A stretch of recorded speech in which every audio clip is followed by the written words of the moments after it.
Welcome to Indiana Sports Beat Radio, brought to you by the Hard Truth Distilling Company in Brown County, Indiana. So, for the thousands in attendance and the millions watching around the world, it's time! 3 on the way.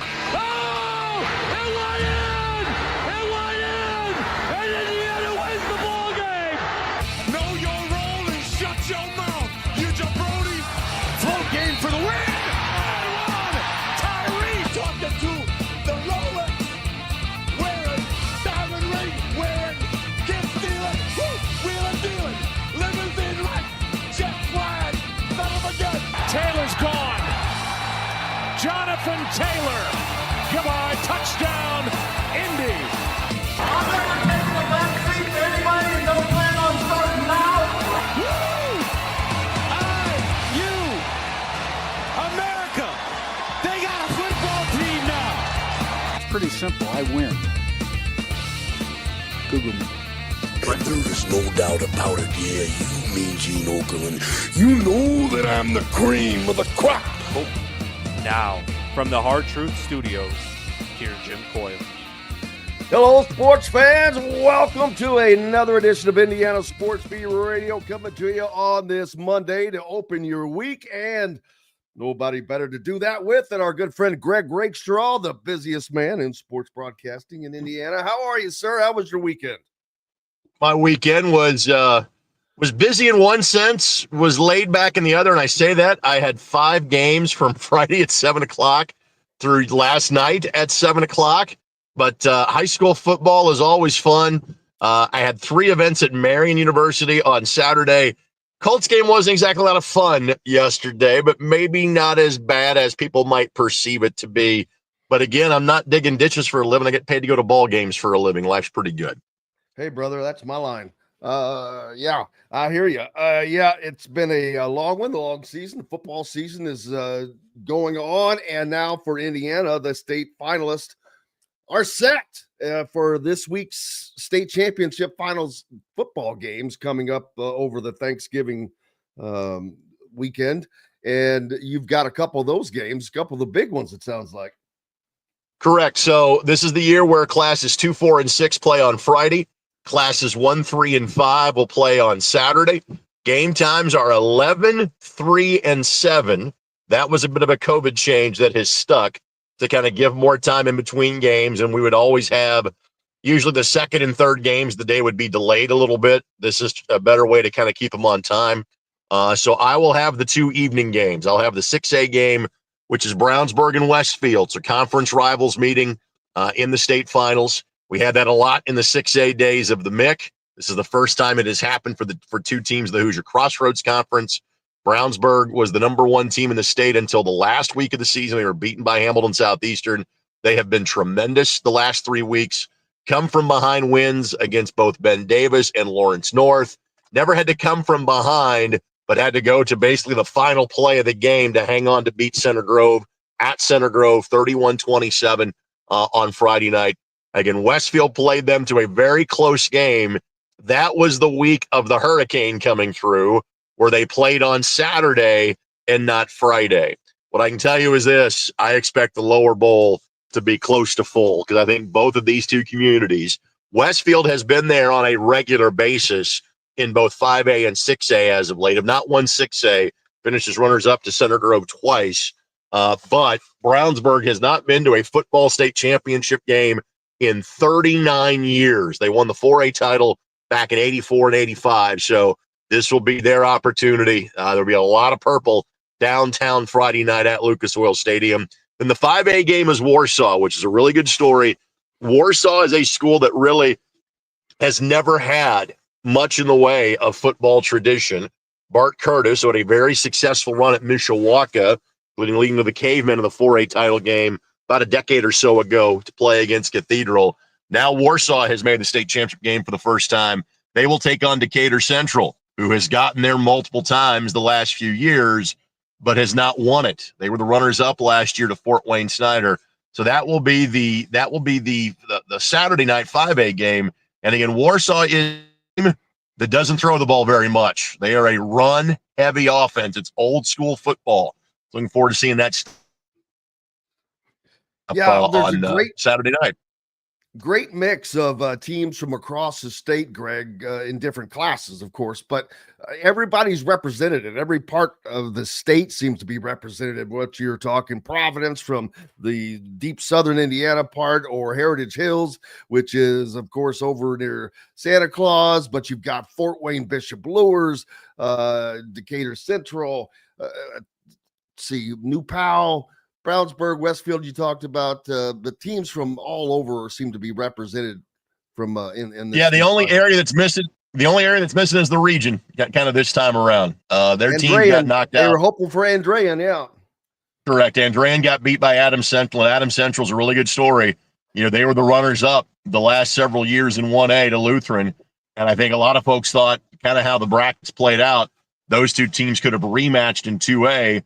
Well, Lutheran suffered an inopportune quarterback injury, and Linton Stockton pounced. Don't take it away from Linton Stockton. They're back in the state finals. They had been there in 1A. Now they go as a 2A school for the first time, as they end up winning 40-28 against Lutheran on Friday night, and they will take on Adams Central. That'll be the farm boy battle of Linton Stockton versus Adams Central in the 2A game on Friday. And obviously something that hits near and dear to us is Providence going for the first time. Jim, to put it in perspective, the last time they played in the football state championship game, I was a senior in high school. And our area of southern Indiana, of the sunny side of Louisville, does not get teams there very often, to be blunt about it. Back in 93, we had the amazing confluence of both Providence and West Washington playing in back-to-back games in terms of the 1A and 2A state championships that year. Clarksville played in it in 97. If you want to count Perry Central, kind of as part of that area, they made it about 15 or 16 years ago. But in football, Jim, it just doesn't happen very often. So it will be very cool to see Providence there. Now, they will be the underdog. Even though they are unbeaten, North Judson has been absolutely steamrolling teams. So the Pioneers will be the underdog in that game. But it's good to see that part of the state represented in a football state championship. Absolutely, and it should be a fun time. But if you cannot make it, you can watch all of these on television. And Greg knows just how to find that. Correct. They're all pay-per-view for the second year in a row. I want to say one game is 15, but the entire weekend is 20. So again, IHSAATV.org will be the way you can watch all 6 state championship games on Friday and Saturday. Very, very easy to get that accomplished, and a great way to watch the games. And $20 for all those games, man, that's a bargain. How about the Colts State? Oh, go ahead. Go ahead, Jim. Go ahead. No, I was just going to say, and the Colts did not have a good weekend. Obviously, they did not get the win. They lose to Detroit, and I saw something that there was a lot of Detroit fans in Lucas Oil Stadium. There were, and it's kind of been that perfect storm of things this year. So let me give you a lot of the explanation. First of all, this is the best Lions team in at least 70 years, if not longer than that. The Lions are not here very often. They play here once every 8 years. Secondarily, the matchups have been teams that have not played here in a while and or phenomenal traveling fan bases. So if you look at Colts home games against the Steelers, the Bills, the Bears, and the Lions, Jim, there has been an alarming number of visiting fans that are here. And part of it is for all the reasons that I just gave in terms of successful teams, close proximity to Indianapolis, easier to get tickets. But the other part of this is just the simple truth of the matter that the Colts fan base does not believe in this team yet, and I get it. I understand it. It has been 10 years since the Colts' last division title. It has been 4 years since the last Colts playoff appearance. It has been 6 years since the last Colts playoff win. And as sports becomes more and more of an investment, people treat it that way. And people go, hey, if I can sell tickets for a couple of games, for 3 or 4, times the face value and basically pay for my season tickets and go watch 6 or 7 other games for free, they do it. And I understand it. So, obviously the post-game show yesterday, Jim, that was a very big topic of conversation. But again, to be blunt, I don't have the right to criticize fans. I don't have to pay to get in the game. I'm paid to be there. So to me, I lose the right to say, fans, you should or should not do this for your tickets. I understand the economics of it. And again, there's a lot of factors that go into it. But if the Colts start winning more games, then frankly, we see less of opposing fans in the building for Colts home games. Yeah, they can always put them up for sale first to Colts fans if they wish. Say, hey, here, I'm selling these tickets. You can take them if you want. If not, they're getting sold one way or the other, baby. Exactly. And frankly, you won't see as much of that the last 2 games just because the 2 teams they're playing are garbage in terms of the Tennessee Titans. Even though they won at Houston yesterday, the Titans and Jaguars are the remaining 2 home games. And frankly, the Colts are going to be home for a while. It is road by road the next 3 weeks. So the next Colts home game doesn't happen until December the 22nd. And an opportunity to do some movement too yesterday with that Houston loss, but the Colts not able to do anything with that, obviously. But Jim, here's the thing, and we kind of saw the schedule has largely played out as we thought it would. Probably the only couple of games that didn't play out from a strength of schedule standpoint.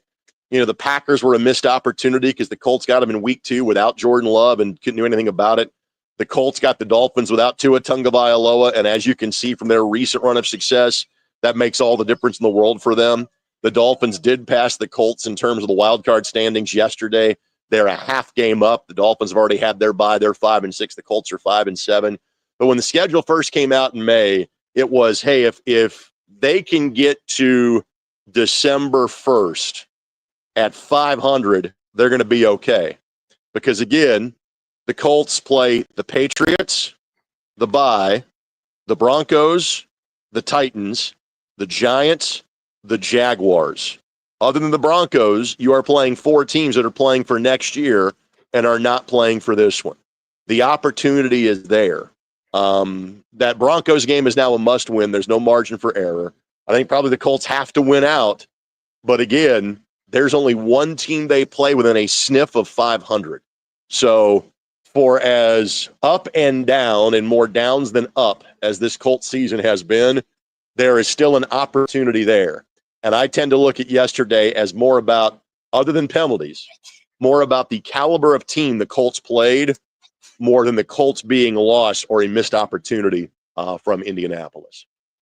Plenty of football coming up in the area, of course, with the state finals coming up this Thanksgiving holiday weekend. More Colts game, Indiana and Purdue, the bucket game this weekend as well, as after Indiana takes their first loss on the season to Ohio State.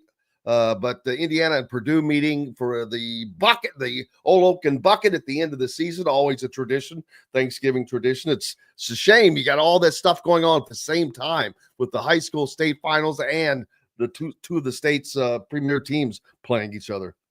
That is something that, the Big Ten altered their schedule, and understandably so, about 13, 14 years ago when they entered the world of having a conference championship game. People may forget that the Big Ten used to end their season a week earlier than virtually everybody else and did not play on Thanksgiving weekend. And so, that was not the case where the football state finals and the bucket game overlapped. And I do think that has hurt the bucket game in the state just because you kind of have divided attention. Now, frankly, this year, I don't think it matters. And that's not a slam on high school football. That's this remarkable season that Indiana has had. And even though there's now a 1 at the back end of their record for the first time, I almost kind of get the feeling that this Saturday night is going to be kind of the appreciation for what the Indiana Hoosiers have been able to do from a football standpoint all year long. And I also wonder if there might be a little frustration taken out of the Boilermakers, given how things played out on Saturday in Columbus. Absolutely. I agree with you. And another one more opportunity to show the college football playoff committee, selection committee something as they head in for those final tabulations that will be coming in and determine the 12 playoff teams for the college football playoffs this season. Correct. And obviously, Hoosiers did not help themselves, but got help everywhere else on Saturday. And so now, there is no Big Ten. There's no Big Ten championship game. Just avoid the banana peel. Beat Purdue, and I think they're going to be they lost a home game, but they're going to be a college football playoff team. Absolutely. Greg Rakestraw from the ISB Sports Network. Make sure you catch him on all of the multiple broadcasts that he does, whether it's with Marion or the Colts or Indiana High School Athletic Association, because he's got them all coming up. Brother, appreciate you as always. You got it, Jim. Appreciate you. Greg Rakestraw joining us here on Indiana Sports Beat Radio. Much more to come, as Don Fischer will join us next from the Hard Truth Distilling Company Studios, high atop Rick House 1. We're back with more right after this. At Ben Davis Chevrolet and Ben Davis Ford in Auburn, we're your one-stop shop for all of your automotive needs. We have the area's best selection of over 300 vehicles, including new cars, trucks, vans, and SUVs. Plus a huge selection of pre-owned vehicles in stock. And if we don't have what you're looking for, we'll find it for you. We also have top-of-the-line service and parts, plus a collision repair center, and we're competitively priced on everything. For sales, service, collision, parts, and more, we do it all. Come see us today or visit us online at BenDavisChevrolet.com and BenDavisFord.com. Enjoy healthy, delicious meals at home without the hassle with the Fresh Fork. Chef-curated, ready-made meals delivered right to your doorstep. Proudly fueling IU athletes and now available to you with a menu that's always fresh and diverse, from hearty proteins to fresh salads. The Fresh Fork empowers you to make better food choices without compromising. Let the Fresh Fork help transform your lifestyle for a healthier way of living today at thefreshforkonline.com. Use promo code RADIO20 and get $20 off your first order. Country living is just a swing away. It can be hard to find the exact home that fits your family's needs, so there couldn't be a better time to build a new home with Property Shore Construction. Now building exclusively south of Bloomington within the Stonecrest Golf community. Choose from one of the gorgeous Stonecrest Signature Series house plans. We have several lots available with scenic views of the golf course. Contact Amy Rhoda with Revesco Real Estate for additional information. 812-583-0919 or go to mystonecrestliving.com. Ugly Grouper, located on beautiful Anna Maria in Florida, is the place to be, and not just because they have unforgettable meals, including locally sourced seafood. The Ugly Grouper has your favorite craft beers and cocktails, along with live music every day. The Ugly Grouper is family friendly, able to host private parties, and has the biggest grouper you've ever seen. The Ugly Grouper is the place to be on Anna Maria Island, Florida. Tell them Indiana Sports Beat sent you. Go to theuglygrouper.com for more information. Located on 325 acres in beautiful Brown County, Indiana, Hard Truth Distilling Company is the biggest and the best craft distillery around. While Hard Truth is already known for producing internationally awarded whiskeys and spirits like Hard Truth's Sour Mash Bourbons, Sweet Mash, and Hard Road Ryes, as well as their cinnamon vodka and the always popular Toasted Coconut Rum. Hard Truth Distillery offers so much more. With a full-service restaurant, ATV, and distillery tours, as well as live music, you can spend an entire day at Hard Truth Distillery while making your entire family or group happy. And that's the Hard Truth. Hard Truth products are available across Indiana, as well as many other states. So no matter where you shop, if they don't carry your favorite Hard Truth product, tell them you want the truth, the Hard Truth. Hard Truth Distilling Company encourages you to enjoy all of their products responsibly and to never drink and drive. Welcome back, Indiana Sports Beat Radio, coming to you from high atop the Hard Truth Distilling Company studios on this Monday, and that means a visit by our favorite Don Fischer, the voice of the Hoosiers. And Don, it was a rough weekend for Indiana football as they take their first loss, but they do so to the number 2 ranked team in the country, but possibly the number 1 team in the country. Talk to certain people, and I've thought that they were the best team in the Big Ten for quite some time, but it wasn't the loss. It was a little bit how they lost. It wasn't as bad as it probably looked, because I went back and I watched the game, and man, it was so close to when it got turned around. That, you know, if this play doesn't happen, if that doesn't happen, they hand them 14 points on special teams, which is not something they normally do. And the call when 3rd and 1 and it changes to 3rd and 6, and it just, it's just, boy, everything kind of went downhill from that moment, it seemed. There's no question. It was a very competitive football game in the first half until the drop punt, the punt fumble. When that happened, put the ball, a 23-yard loss, incidentally, on that play. The ball is at the 7-yard line. Ohio State is chomping at their bit to get it in the end zone, which you knew was probably going to happen the way things were falling apart at that juncture. And they did. Coach Cignetti was really displeased with the false start call against his team that led up to that situation. And I don't blame him, because I think after you looked at the replay, there was no false start on Indiana's part. But that said, that was a bad call, but Indiana's got to recover from that. And obviously the punt snap, I guess, was a hair off line, but it was certainly catchable, despite the fact that it was raining, and so the ball would have been slick. Those kinds of things happen, but it can't happen in a game like this against a team like that. And their talent level is the best I've seen in a long time. And I say that because I've watched a lot of college football this year to see what kind of talent other teams had as well. And I don't think anybody has better talent than Ohio State. No, I think they look good. Offense, I think offensively, Indiana is just as good as Ohio State, if not better in certain areas. But Indiana's offensive line, I'm not saying that they failed, but the defensive line of Ohio State, my gosh, Jim Knowles and the defensive coordinator for Ohio State did an incredible job of game planning for this game, I think, is the big difference. They just threw some things at Indiana they hadn't seen, and I'm not sure they were quite ready for from a speed standpoint. Man, those guys were quick out on the edge, and you can't mimic that in practice. And I think I heard Coach Cignetti even mention that. He goes, right. They got guys that our scout team doesn't have that kind. And I get that. It makes sense. If you can't mimic it, it's hard to practice against it. There's no question. Somebody asked me, I don't know, several weeks ago, well, where is Indiana vulnerable?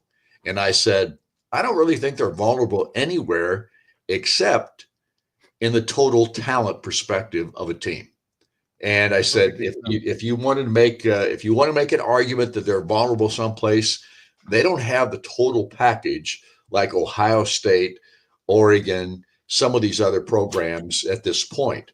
That doesn't mean they aren't going to get there, and it doesn't mean that they can't beat you with maybe a little lesser talent level, because they can. They proved that against several teams this year. So from my perspective, this ball game boiled down to two things. Number one, you can't let them have a ton of momentum, which they got from those two special teams plays at the end of the first half and the beginning of the second half for the 79-yard punt return for a touchdown. Those two things killed Indiana. Any momentum that they may have built up, anything. I mean, I'm not saying they couldn't have come back from that against a lesser team. They could have, but this isn't a lesser team. And Ohio State has got all the tools to win a national championship. Now Indiana has to refocus. They've got a big game this week, Don. Even though it's against a 1-10 team, it's Purdue. It's the bucket game. It's a game that Indiana hasn't been very successful at in the last few years. It's a game that they not only are supposed to win, they have to win, and probably need to win convincingly, to be honest with you, to whether people want to believe it or not, that perception needs to be kind of erased a little bit in the CFP committee's mind. I think you put a little more conviction on what you're doing, and a good performance would go a long way for the Hoosiers this weekend. Yeah, and here's the thing. This is the bucket game, and Indiana hasn't had the bucket in their possession in the last 3 years. That's the honest-to-gosh truth, and Indiana needs to get that bucket back. So the only way you get it back is to win. And against a team like Purdue, the only thing they have to play for is the bucket. They are 1-10. They've had 10 straight losses, some of them tough losses. Obviously, this past Saturday was another tough loss for them against Michigan State. They had a chance to win that ball game. They didn't get it done. Their head coach, Ryan Walters, the fan base up there is screaming for his head. He was very emotional after that ball game because he talked about the fact his team has not quit. They're still playing hard. They're still busting their butts in practice. They're doing all the little things. And he was Walters was quite emotional after that ball game about the fact that he hasn't lost his team, that they're still going to work with hard hats on every single day and going out there and giving it their best shot. If Indiana plays up to its capabilities, they will beat Purdue significantly, but they're going to have to play up to their capabilities to do that, because in rivalry games, you never know what's going to happen. Oh, absolutely. We've seen, if anybody paid attention to what happened in college football this past weekend, Right. you look at the SEC, of all the screaming they've been doing for getting these two lost teams into the college football playoffs, those are not two lost teams anymore. When Alabama and A&M and whoever else I'm missing right there all lost to teams with a 500 or worse record to knock themselves out of the college football playoffs. It can happen, man. These conference games are no joke. Part of the reason why the SEC will not go to 9 conference games like the Big Ten plays, which puts the Big Ten at a disadvantage. Yeah, and look, let's face facts here. Indiana's football team didn't win on Saturday, but they dropped to 10. They're still in that playoff picture. I don't think they'll go much lower. I don't think they'll go lower than that in the CFP ratings when they come out tomorrow night. We'll see. But you never know. And again, Indiana needs to polish off Purdue this coming weekend to confirm that they're going to be in the playoff picture, and they probably need to do it convincingly. But I don't think they have to win by 5 touchdowns or anything like that. They just got to show that they're what people thought they were prior to this Ohio State game, which we know this team is the real deal. There's no question about that.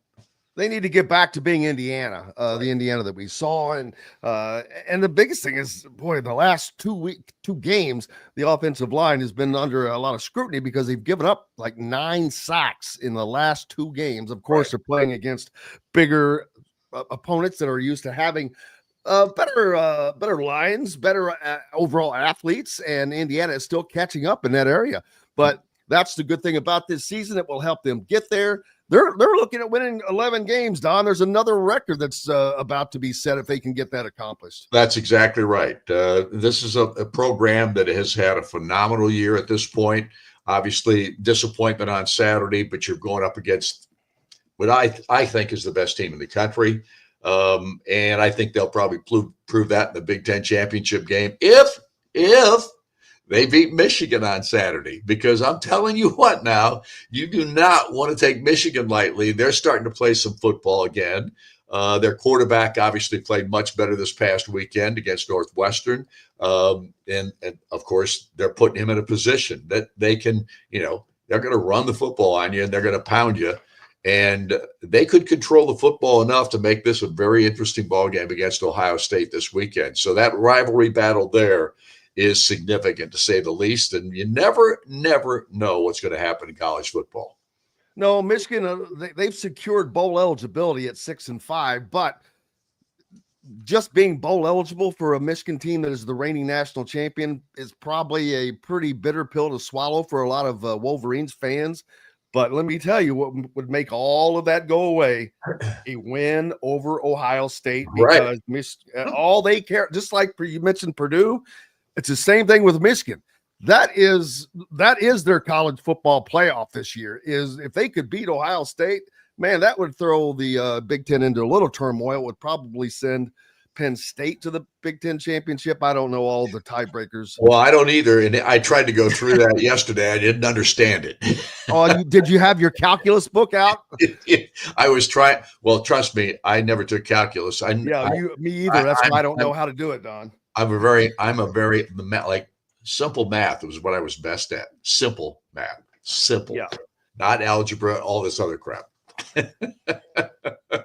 The Indiana men's basketball team down in the Bahamas, they are getting ready to start up a tough stretch for them. The Indiana women are playing in the championship game against the University of North Carolina. So the women have had a rough start to the season, but they've had some really nice wins here of late, although they will be without Sydney Parrish, who is out with a knee injury right now.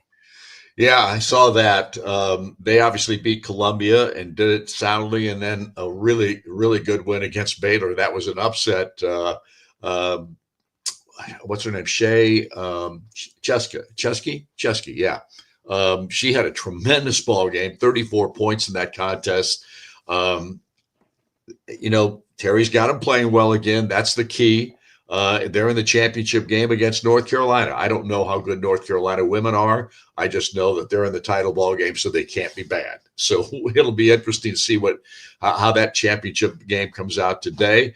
And then the men will be down there playing 3 ball games as well. And this is going to be a tough stretch if Indiana doesn't play up to their capability on that side of the basketball from the men's perspective. And I didn't think they played a great game against North Carolina Greensboro the other night. Obviously shooting 42% in that contest, not good enough.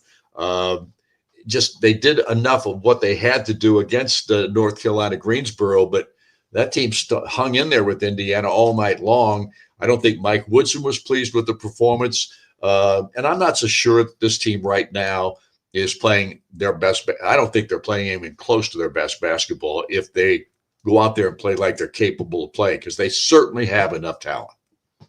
Absolutely. And they're going to get tested against their possibly weakest part of their game, 3-point shooting defense, because Louisville, with 13 new players, a complete new roster, new coach, they live and die by the 3-point shot. And if a team that does that, boy, if you catch him on the wrong day, it can be a long day. Well, and their new coach is Pat Kelsey, who has had tremendous success at Winthrop and College of Charleston. Those are lesser programs or mid-major programs, but that man can coach. He proved it. James Madison. Yeah, he proved it. I mean, he's a good basketball coach. And Rick Bozich was at our football game on Saturday. I sat with him for a couple of minutes. I said, "How's Louisville?" And he said, "They're a lot better than they have been." So that's all you need to know. And if you can't beat Louisville, you're going to have a tough time with West Virginia or Gonzaga, whoever you play in the second ball game. And then Arizona and Providence, I think, got a chance to get to the semifinal in their matchups. And I think both those teams are really, really good. So this is going to be a challenge. And I think it'll tell us a lot about this Indiana basketball program and where it's at here early in the season. Absolutely. And Don will be here, though, calling. Is there so no coaches show this week? Obviously, they're in the Bahamas already. So we do have a coaches show. We have a football coaches show on Wednesday night this week. It's pre-recorded. It'll be pre-recorded today.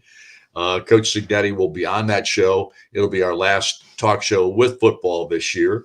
And that'll be at 7:05 on Wednesday night prior to Thanksgiving Day.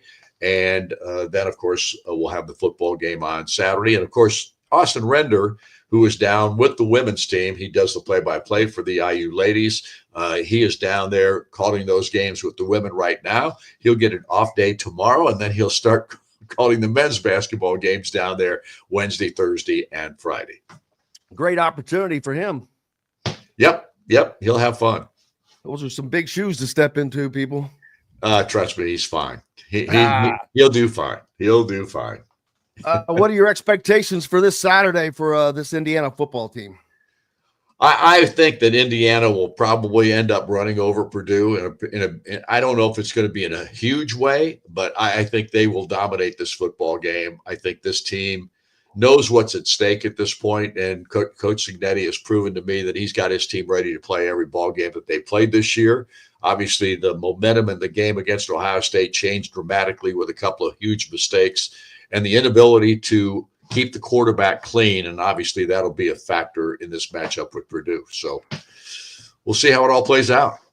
Yeah, they're a 29-point favorite, so not bad coming off of a loss. Hopefully. And Kurt Signetti was a little more, I don't want to say subdued, because that wasn't the case. After the loss in the presser, he he just seemed to take it like a loss and acknowledged that Ohio State was just the better team, that there were some mistakes made, which there were, and it was the noise that he talked about probably more than anything. And that's another thing you can't mimic, other than I'm like, you know what? They should have all the players wear their earbuds while you're practicing with music on, listen to Guns N' Roses at peak volume and pumping in crowd noise. That way you can't hear anything, because the noise was apparently one of the biggest factors in the offense's inability to communicate, obviously. Yeah, that was a problem. There's no question about that. And it'll be interesting to hear his comments after watching the film of the game and seeing what he says in our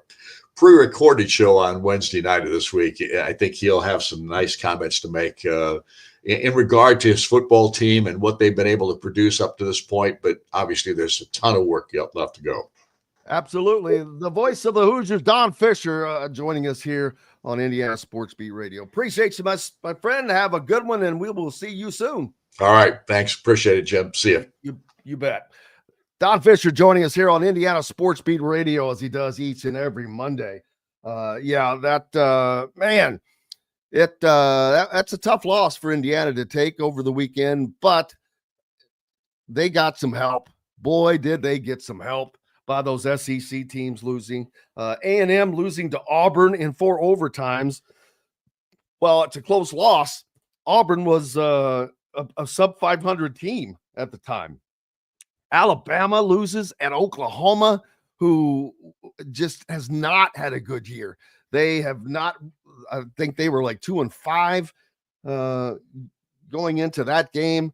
And then who else am I miss? Oh, my daughter yesterday, I was luckily with her for Thanksgiving, and I was telling somebody about the law. She said, "Don't finish that sentence." My daughter's a senior at Ole Miss. Not happy that they also lost their 3rd game that knocks them out of the college football playoff picture as well. And then you would think that would open up things for some of the teams in the Big 12, but the Big 12, the best team in the conference right now is Kansas. And you want to talk about something crazy. Kansas was, I believe, 2-6 3 weeks ago. Then they beat, who did they beat? First, they beat 7-1 at the time, Iowa State, who was ranked. Then they beat 9-0 BYU, college football playoff bound BYU. Then that week after that, this past weekend, they shred Colorado and Dion.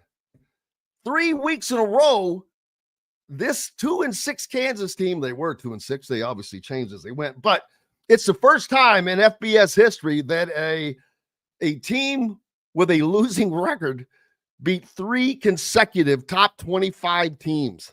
And man, you want to talk about throwing that conference into turmoil. They have 4 teams tied at the top to determine who gets to play for their championship, to see who gets to play in the college football playoffs. Colorado's still in that, but does not look good for them. Iowa State needs to win. Who else is it? I can't even keep up with that conference, but they've got 4 teams tied that will be determined this weekend. So fun but that's what's so fun about this. And look at all this playoff talk we're having, especially towards the end of the year when people are getting all jacked up about the rankings and whatnot, who's playing who. We'll talk more about that. Indiana Sports Beat Radio coming to you on this Monday. We've got plenty more coming up. Don't forget, coming to you from the Hard Truth Distilling Company studios. Make sure you stop by and visit Hard Truth in Brown County, Indiana. Beautiful Brown County, Indiana. They have got everything there you could ever want. Full service restaurant, great spirits, 325 acres of beautiful rolling southern Indiana woods. You can take ATV tours, take distillery tours, or just sit back and enjoy it, watch some games, what have you. We've got plenty more. Dustin Dopirak will join us later. But we'll talk some more football on the backside of this, heading back to the Hard Truth Distilling Company studios. Located on 325 acres in beautiful Brown County, Indiana, Hard Truth Distilling Company is the biggest and the best craft distillery around. While Hard Truth is already known for producing internationally awarded whiskeys and spirits like Hard Truth's sour mash bourbons, sweet mash, and hard road ryes, as well as their cinnamon vodka and the always popular toasted coconut rum. Hard Truth Distillery offers so much more. With a full-service restaurant, ATV, and distillery tours, as well as live music, you can spend an entire day at Hard Truth Distillery while making your entire family or group happy. And that's the hard truth. Hard Truth products are available across Indiana as well as many other states. So no matter where you shop, if they don't carry your favorite Hard Truth product, tell them you want the truth, the Hard Truth. Hard Truth Distilling Company encourages you to enjoy all of their products responsibly and to never drink and drive. When it comes to apparel and promotions, Freethink has you covered, literally, whether it's 24 or 200 shirts for sports leagues, businesses, or groups. Freethink Apparel and Promotions can also create your very own merchandising store. Freethink Apparel and Promotions did it for Indiana Sports Beat Radio, and they can do it for you. Whether it's screen printing, embroidery, digital printing, promotional products, vehicle wraps, or anything else under the promotional line. See what Freethink Apparel and Promotions can do for you at freethinkapparel.com. Know a team or group needing a fundraiser? Boost Fundraising raises more money faster and offers the most unique and user-friendly online fundraiser in the nation. Your team receives personalized fundraising pages for each team member. Free team-branded promo gifts shipped to each donor. Boost Fundraising does it all. Sports teams, marching bands, charity causes, and community groups. Go to boostfundraising.com and be sure to enter the promo code COYLE, that's COYLE, to receive a discounted fundraiser. If you're looking for a home in the Indianapolis area, you need Cheryl Sizemore from RE/MAX Advanced Realty. Cheryl Sizemore has over 2 decades of experience, and that could be the difference in getting the home you want in today's tough housing market. Reach out to Cheryl Sizemore from RE/MAX Realty at cheryl@indyhomepros.com or 317-701-0838. 317-701-0838. Let Cheryl Sizemore help you find the home you want today. At Ben Davis Chevrolet and Ben Davis Ford in Auburn, we're your one-stop shop for all of your automotive needs. We have the area's best selection of over 300 vehicles, including new cars, trucks, vans, and SUVs. Plus a huge selection of pre-owned vehicles in stock. And if we don't have what you're looking for, we'll find it for you. We also have top-of-the-line service and parts, plus a collision repair center, and we're competitively priced on everything. For sales, service, collision, parts, and more, we do it all. Come see us today or visit us online at bendavischevrolet.com and bendavisford.com. Welcome back, Indiana Sports Beat Radio, coming to you on this Monday. I hope you had a good weekend and your week has started off right. Don't forget, you can get your Welcome to the SIG 10 sweatshirts, t-shirts, pullovers, hoodies, the whole deal at isbradio.itemorder.com. That's pretty easy. isbradio.itemorder.com. Come in multiple colors. Pretty cool looking design there by Jamie Hoy. Proceeds we're benefiting the local Boys and Girls Club. So looking forward to helping those folks out too. Lots going on in college football over the weekend. Like I said, man, was it a crazy weekend? And boy, all the talk. That's why when the college football playoff polls, I'm so glad they wait until the end of or deep into October to release that first poll, because can you imagine the chatter that would be going on throughout the season? It's the AP poll really needs to. They're not going to, because it creates views and reads, and I get it, but that preseason poll is crap. It's especially, they've always been kind of shaky, but now they're totally crap because you have no idea what teams are really like going into the season. There's too much change from year to year. This is not professional sports. This is crazy to say, but where teams kind of stay the same. You know what you have from year to year. You know who the players are. You know what players are going to be around.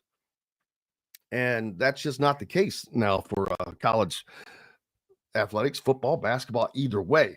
But Kevin Wilson is out of a job at Tulsa after their last loss, a 63-30 beat down by South Florida, I believe. So he is looking for a job again. he has not been successful in his two head coaching stints, but is pretty good offensive coordinator, which is probably where he'll wind up again, which, he's got millions in the bank now. So those guys are fine. But Kevin Wilson looking for a job. The battle for Atlantis in the Bahamas coming up. Indiana basketball takes on Louisville in game 1. Thanksgiving coming up. Of course, no show coming on this Thursday, but we will be back on Friday. Not going to leave you hanging. If you're going out to do some Black Friday shopping, we'll be there with you.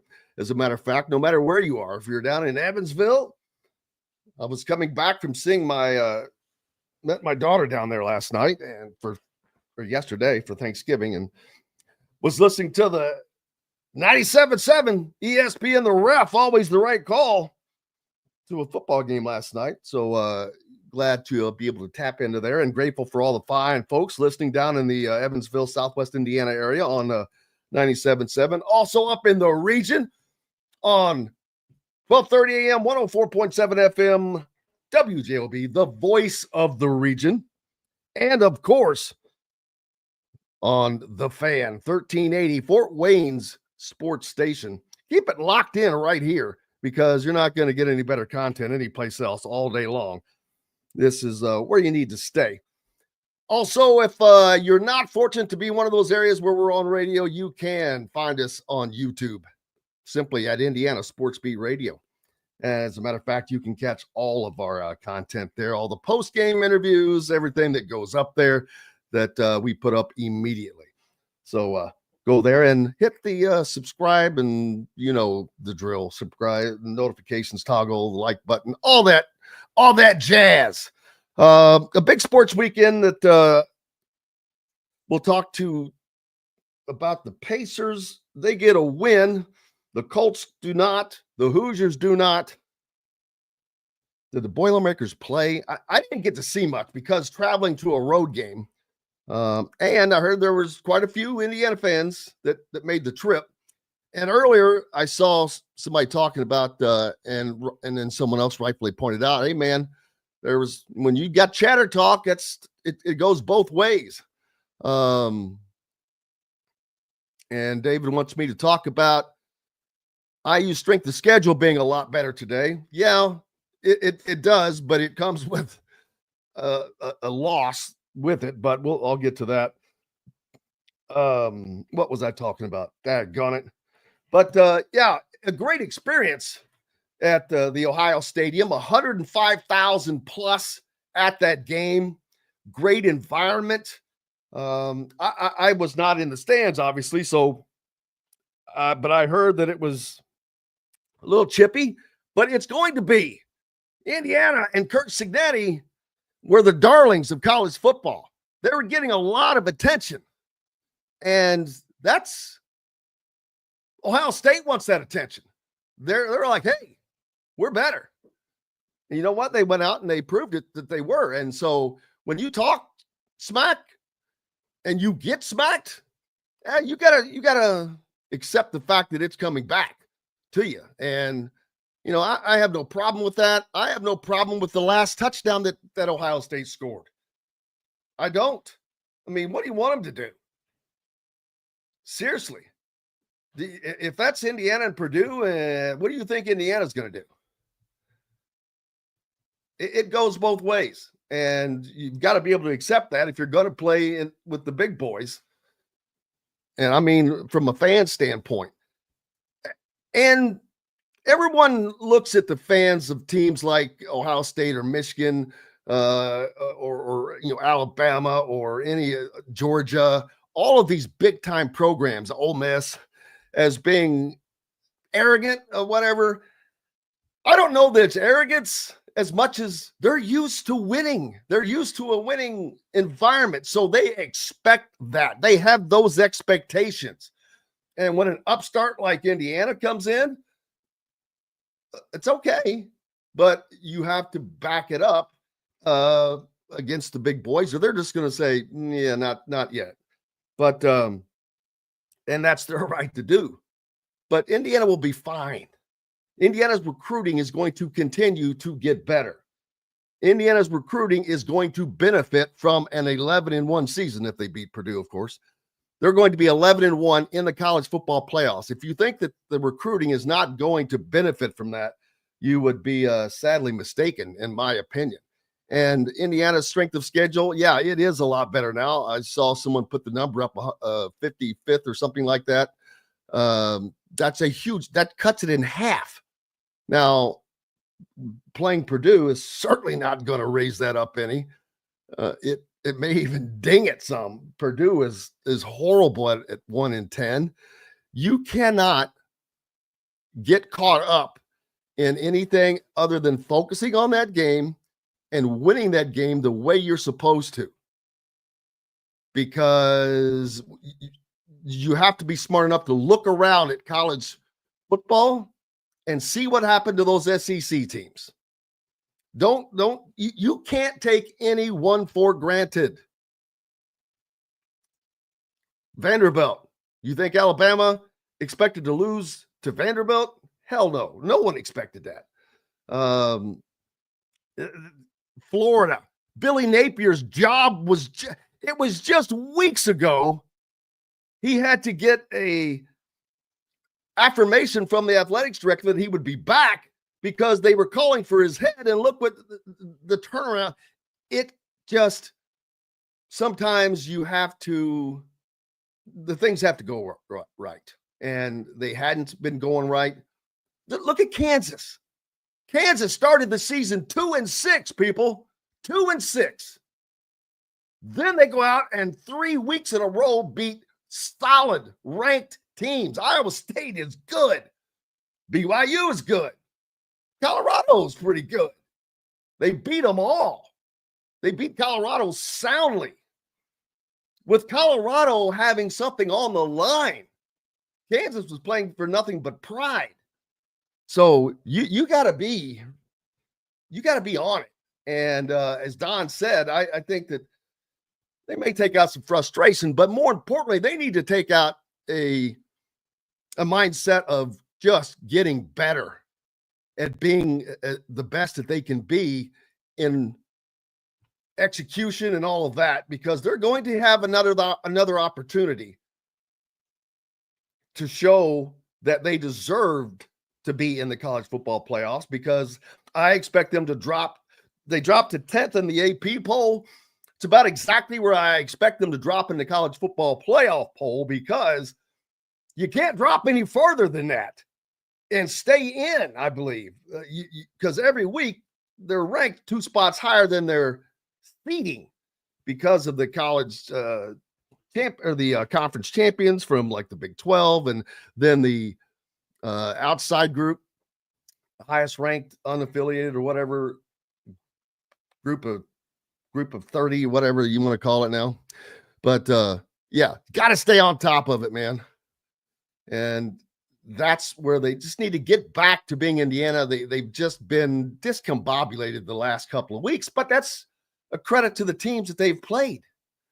And so IU is either a road team in the playoff versus North Dakota, Notre Dame, Oregon, OSU, or a Tennessee, or they miss the playoff and go to the Citrus Bowl. They're going to be a road team, period. But we'll get back to that. We've got lots more coming up here on Indiana Sports Beat Radio. Glad to have you along on this Monday. We'll be back with it after these messages from the Hard Truth Distilling Company studios. Andy Moore Honda is Bloomington's #1 Honda dealer for a reason. Buy a new Honda and get a 3-month break from car payments. That's right, no payments for 90 days. That includes the all-new, all-electric Honda Prologue, and you get it for just 0.9% financing. Or the 2024 Honda Ridgeline Black Edition or the Honda Accord LX, both for just 1.9% financing. Get more to your door from AndyMooreHonda.com, Bloomington's #1 Honda dealer and your best place for new and used vehicles.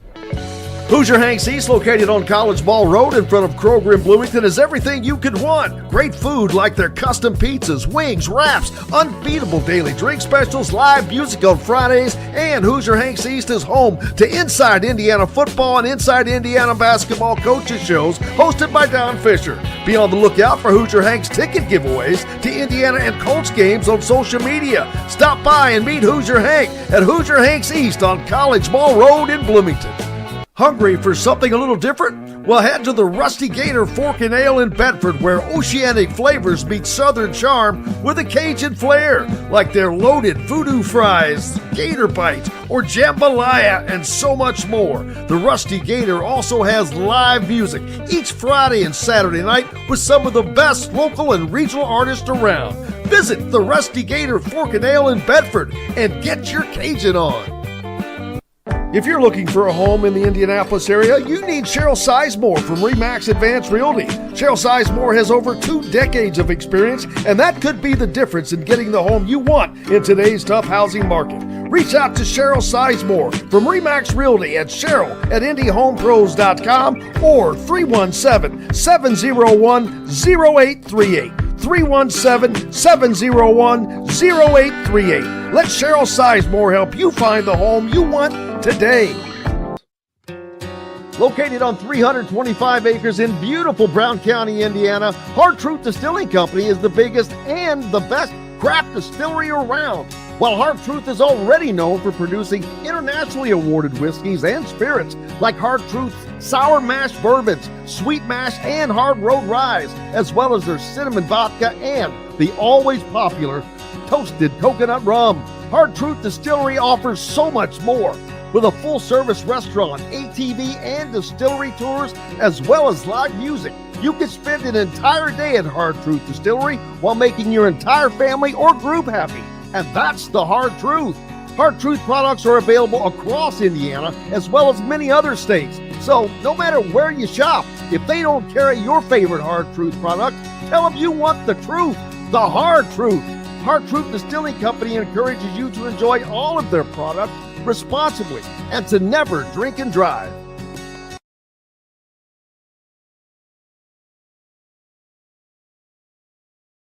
Distilling Company Studios on this Monday. I hope all is going well for you. Looking forward to talking to Dustin Dopirak, hopefully. The Pacers get a win yesterday, so good to see that happen. That has been a little up and down this season, and I'm always looking forward to talk to Dustin about everything that happened over the weekend to see what his expectations for the college football playoffs are. Boy, how about Penn State? They get close to getting a loss, but managed to hang on. Speaking of the man, the myth, the legend, Dustin Dopirak from the Indy Star, the Pacers beat writer. Make sure you're giving him a follow and be a subscriber to keep up with all the action. Pacers get him a win yesterday, a needed win, Dustin. Yeah, they played a really bad team, and they were fortunate. That really helps. They played a Washington Wizards team that has lost 11 in a row. I think obviously it's been a struggle. They found out, I don't know when they found out exactly, but Rick Carlisle told us yesterday that Ben Shepherd is out weeks, not days. He was hopeful that he was going to get back pretty soon. So they're missing their 3 best wing defenders, and they're going to be apparently for at least a little while longer. I mean, we don't know about Andrew Nembhard's status. Basically, he was Rick said 2 weeks ago that it would be 2 weeks, basically, and as of Sunday that he would be close on a return. And we asked if there was any new information on him, and he said no. So, Nembhard, Nesmith, Ben Shepherd, that's 3 of their best defensive players. And they've got to hang in there without him, right? They're starting a guy on a 2-way contract in Quentin Jackson, who prior to this season had played, I think, 15 NBA games, I think, in 3 years as a professional, compared to 91 G League games. So that's the kind of player you're talking about. But I mean, he's getting after it, but he's actually being asked to take on really tough assignments. Because the rest of that group, Halliburton, Mathurin, Siakam, and Turner, less Turner, but the other 3 are very offensive oriented more than they're defensive oriented. So Quentin Jackson's out there guarding guys like Damian Lillard, and that's not optimal. That's not an optimal situation to be in. But they are in a good space here where they have some very winnable games in this 4-game homestand over Thanksgiving week. They've got New Orleans tonight. The Pelicans are obviously down a bunch of guys, including Zion Williamson and Herb Jones and Jose Alvarado, and also CJ McCollum's doubtful. He's working his way back from a hand fracture, and CJ McCollum's questionable. I'm sorry, DeJounte Murray's doubtful. CJ McCollum is questionable. And so they've got a chance to get right, further right tonight. Then they got Portland on Wednesday, Detroit on Friday. Should all be winnable games. But they are down, and they are missing some guys. They had, again, a pretty good performance yesterday. Tyrese Halliburton looked a lot better yesterday than he did Friday. They've gotten steady work from Pascal Siakam, and Ben Mathurin looked okay yesterday. Got Moses Brown, the signing from a week ago, that big dude out of UCLA, New York guy. That big dude out of UCLA, that sounds like my descriptions. Exactly. I mean, he's a large human, 7'2". He was a McDonald's All-American way back in 2019, a guy some people probably remember from way back then, but it's been a minute. But he's a large human being, 7'2". He's listed at 258 pounds. He comes in, scores their first 8 points yesterday when Miles Turner picked up 2 early fouls. So that's a good step in that direction. They've obviously been, down centers with Isaiah Jackson, James Wiseman down with those Achilles tendon tears. So they've been sort of waiting, I guess, to make a decision on trying to add somebody. They finally did about a week ago. Basically, Monday was when the news broke that they were going to sign him. He joined up with the team on Wednesday. Didn't play a whole lot Wednesday or Friday, but they needed him to jump in real quick because Turner picked up 2 fouls in the first 3 minutes yesterday, and doesn't do anything special from an offensive standpoint, but gets right up against the rim and puts the ball in the bucket from there. And he doesn't have to reach very high to get to it. And just, got right to it, got a pick and roll dunk, everything like that. So, I mean, that was helpful. So good signs for them. Obviously, again, it's beating a pretty bad team. Even if they win today, it's beating another bad team. And even if they win Wednesday, it's beating another bad team. But you got to take the wins over bad teams when you can get them. That's been a struggle in the past. They've gotten up for, teams like the Celtics and the Bucks and everybody else. Right now they have to beat the teams that are bad because, they don't have the firepower to beat the Bostons and teams like that. So when they have an opportunity, they're 7-10. They were 6-10 yesterday. They have a chance to get right on this homestand and get back to 500 with teams that were all lottery teams. Well, no, actually the Pelicans weren't quite a lottery team, but teams that have been struggling or that were bad last year. Either way, they're teams that they should be able to get wins against this week. So they have a chance to get themselves back on a better path. Here at home, basically back at Indy. Yeah, the only thing worse than beating bad teams is losing to bad teams. So and we saw a lot of that in college football over the weekend. So it can happen. It can happen. We'll talk about that later. But it happens anytime. It happens in the NFL. It happens in the NBA, and that's why you can't stub your toe in those kinds of games, especially when you're in a situation like the Pacers are right now, where things are not going as smoothly as they'd like for them to. Man, you're a wounded animal, and those kinds of teams are looking at you like you're fresh meat.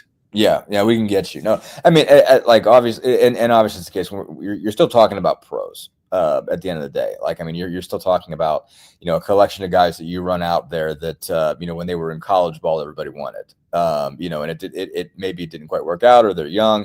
In the Wizards case, they're still very young. I mean, I saw good things from Alex Sarr yesterday, from the number 2 overall pick for Washington. I was pretty impressed by how he played.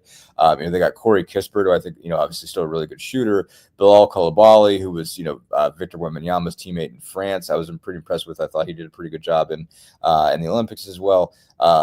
Keyshawn George.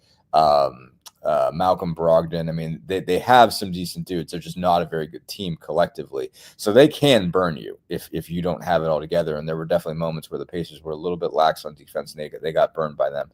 Or Kyle Kuzma, another I think really good scorer. So those guys, that's a collection of guys that can beat you. They'll play a New Orleans Pelicans team tonight that, again, even if they're missing Murray and McCollum and Jones and Williamson, is still going to have like Brandon Ingram and a couple other dudes that Trey Murphy, and a couple other guys that can beat you at least on a limited scale. Ingram's going to score a lot of points because they don't have a guy who really fits as a defensive option for them. For him. So there's still going to be trouble. If McCollum plays, he's going to be trouble.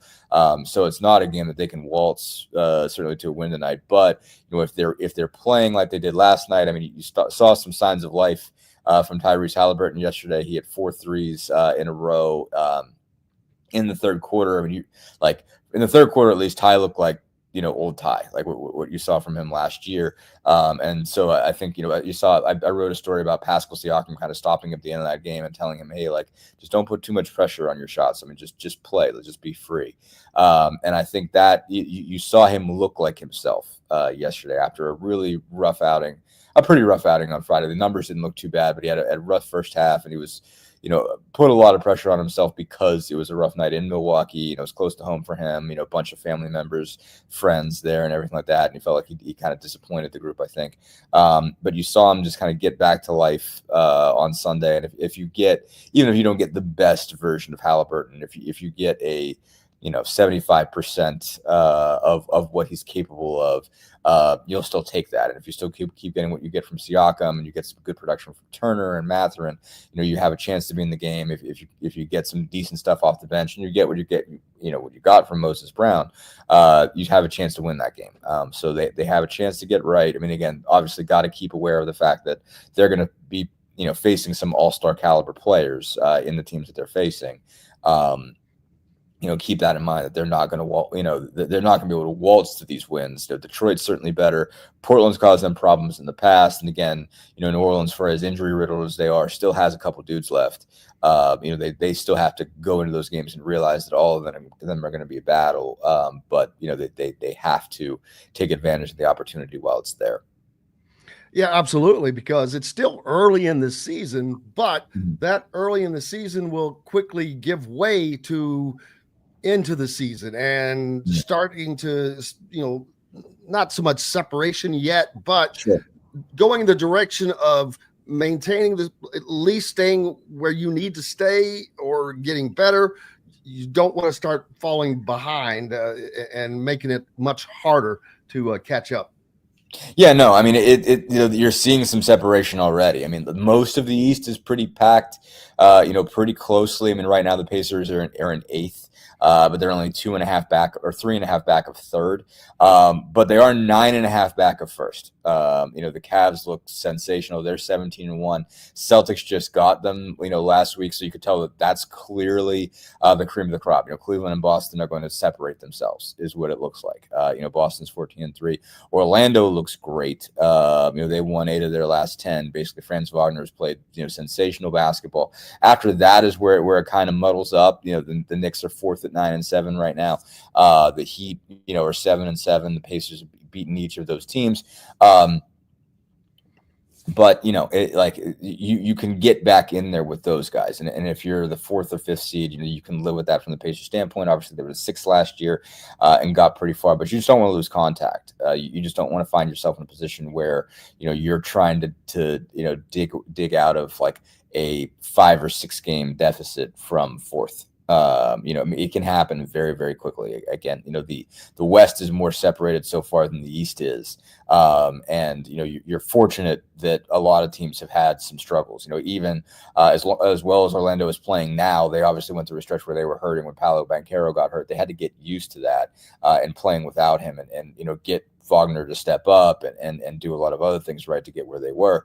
And Milwaukee has, struggled, but they're getting right. You're seeing it come together from Milwaukee, and Giannis is still just an absolute beast. I mean, so I saw him on Friday. I mean, he is incredible. I mean, Giannis is absolutely incredible. He's the best player in the East. I mean, it's really him and Jokic are at a different level of basketball than the rest of the world right now. So they're going to get back in it. The 76ers have been dragged down. I mean, you really Philly is your cautionary tale, basically. I mean, it's going to be hard for Philly to dig out of what's going on there, and they still have, if they get Paul George and George and Maxey and Embiid all healthy, they can still be dangerous. But you're looking at a position where you're really going to have to dig out of it. I mean, they're 3-13. The Pacers are 4 up, 3.5 up on them. It is going to take a while for Philly to get right.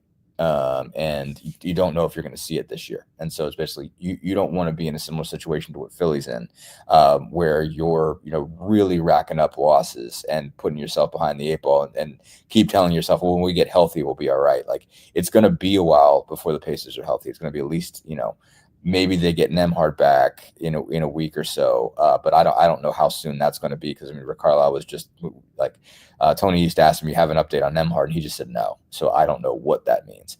But you don't know how fast those guys are coming back, so you can't sit there and say, okay, well, we'll be all right. Like, no, you have to take advantage of the opportunities while they're there, because you don't want to be like the hole can get big fast. I mean, like, you have a lot of time to get right in the NBA, but it can still get big fast. And the Pacers have a pretty condensed schedule because they're going to be in Paris in January, and they're going to spend a lot of time out there. So there's a pretty big gap in games, and so a lot of they're playing them fast and furious right now, and they could. If it goes the other way, they could have a real problem. I hear Paris in spring is nice. I'm sure it's wonderful all the time. We went in June. It's fantastic. I'm not going on this trip, and I'm bummed about it. But that's crap, man. That's crap. You can only talk to for you. Who do I need to talk to for you? You don't need to talk to anything. You need to make a donation, a sizable one. More subscribers. That'd be a grant. We should apply for a grant. You know what? I'm surprised there aren't federal grants for that somehow. There are not. There's no way you can get a federal grant for I need to cover basketball in Paris. It's education. Yeah. The key words: educational experience. Right. You throw that on there, there's all kinds of grants out there, baby. Right. I feel like it's going to be a reach. Send your 42-year-old sports writer to Paris. Well, hey. There's been worse than dumb things, trust me. Fair. Plenty. What can this Pacers team do in the meantime to mitigate all the hurdles that they're navigating? Yeah, I mean, obviously, like, the unfortunate part about I won't say the unfortunate part. I mean, I think the way Rick Carlisle put it yesterday is they're missing guys that are very important for what they want to do. And I think if you're looking at this group from the outside and you're saying, okay, well, you still have your four best scorers. You still have four guys that can really, really put the ball in the bucket in, Halliburton, Mathurin, Siakam, and Turner. And so, the thing is, at the end of the day, like, you need those guys to score. But, the way Carlisle put it is, like, they're missing guys that are really important for how they play. Aaron Nesmith, Shepard, Andrew Nembhard, all three really good defenders. Nembhard's been, I think, really learned how to be that facilitator for Halliburton and also go get his own buckets. I mean, he wasn't scoring a lot before the injury, but I mean, you saw a lot of big, important performances from him in the playoffs, not just when he was, running point guard when Halliburton was out those last two games, but, he was doing a good job really just attacking off the bounce, but also finding ways to score off the ball, running around, getting, buckets on cuts, but also just being that guy that, Halliburton can get the ball to and then run around and get in advantageous positions, because, I mean, he's obviously dealing with a lot of defensive pressure. Sort of getting away from that and running around guys basically and putting himself in better spots. So like that really worked. And then Nesmith and Nembhard and Shepard are just really good, floor runners, floor spacers, run to the corner type guys, shoot and make it when it's available, move the ball when it isn't. Those are three guys that really are a good connective tissue. Basically are guys that maybe don't score a lot individually.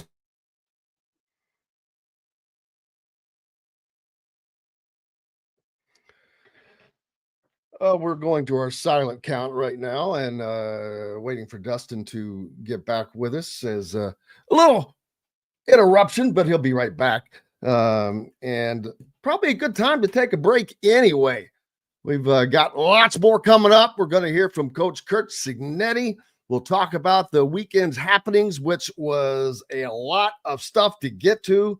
The bucket is coming up. The state finals for Indiana High School is set. And we'll be back with all of that and more with Dustin Dopirak from the Indy Star. Make sure you're giving him a follow, be a subscriber, and we'll return right after these messages. Located on 325 acres in beautiful Brown County, Indiana, Hard Truth Distilling Company is the biggest and the best craft distillery around. while Hard Truth is already known for producing internationally awarded whiskeys and spirits like Hard Truth's sour mash bourbons, sweet mash, and hard road ryes, as well as their cinnamon vodka and the always popular toasted coconut rum. Hard Truth Distillery offers so much more. With a full-service restaurant, ATV, and distillery tours, as well as live music, you can spend an entire day at Hard Truth Distillery while making your entire family or group happy. And that's the Hard Truth. Hard Truth products are available across Indiana, as well as many other states. So no matter where you shop, if they don't carry your favorite Hard Truth product, tell them you want the truth, the Hard Truth. Hard Truth Distilling Company encourages you to enjoy all of their products responsibly and to never drink and drive. Country living is just a swing away. It can be hard to find the exact home that fits your family's needs, so there couldn't be a better time to build a new home with Property Shore Construction. Now building exclusively south of Bloomington within the Stonecrest Golf community. Choose from one of the gorgeous Stonecrest Signature Series house plans. We have several lots available with scenic views of the golf course. Contact Amy Rhoda with Revesco Real Estate for additional information. 812-583-0919 or go to mystonecrestliving.com. Hoosier Hanks East, located on College Ball Road in front of Kroger in Bloomington, is everything you could want. Great food like their custom pizzas, wings, wraps, unbeatable daily drink specials, live music on Fridays, and Hoosier Hanks East is home to Inside Indiana Football and Inside Indiana Basketball coaches shows hosted by Don Fischer. Be on the lookout for Hoosier Hanks ticket giveaways to Indiana and Colts games on social media. Stop by and meet Hoosier Hank at Hoosier Hanks East on College Ball Road in Bloomington. Whether it's a night out with the family, after work with colleagues, or catching the game with friends, Bubba's 33 is the place for you. Bubba's 33 offers a mouthwatering menu of selections that are all made from scratch every day. The portions are big, but the prices are small. And with over 50 big screen TVs, you'll never miss the big game. Bubba's 33, pizza, burgers, beer. Ugly Grouper, located on beautiful Anna Maria in Florida, is the place to be, and not just because they have unforgettable meals, including locally sourced seafood. The Ugly Grouper has your favorite craft beers and cocktails, along with live music every day. The Ugly Grouper is family-friendly, able to host private parties, and has the biggest grouper you've ever seen. The Ugly Grouper is the place to be on Anna Maria in Florida. Tell them Indiana Sports Beat sent you. Go to theuglygrouper.com for more information. Welcome back, Indiana Sports Beat Radio here on this Monday, and joined by our good friend Dustin Dopirak from the Indy Star, the Pacers beat writer, but he is a Renaissance man. He knows, he follows, he knows it all. He's covered it all. He's been there, done that. Man, your Penn State Nittany Lions almost stepped in it over the weekend, but like there was plenty of SEC teams who did with both feet, but Penn State able to hold off probably a pretty good Minnesota team that has played a lot better as the season has gone along.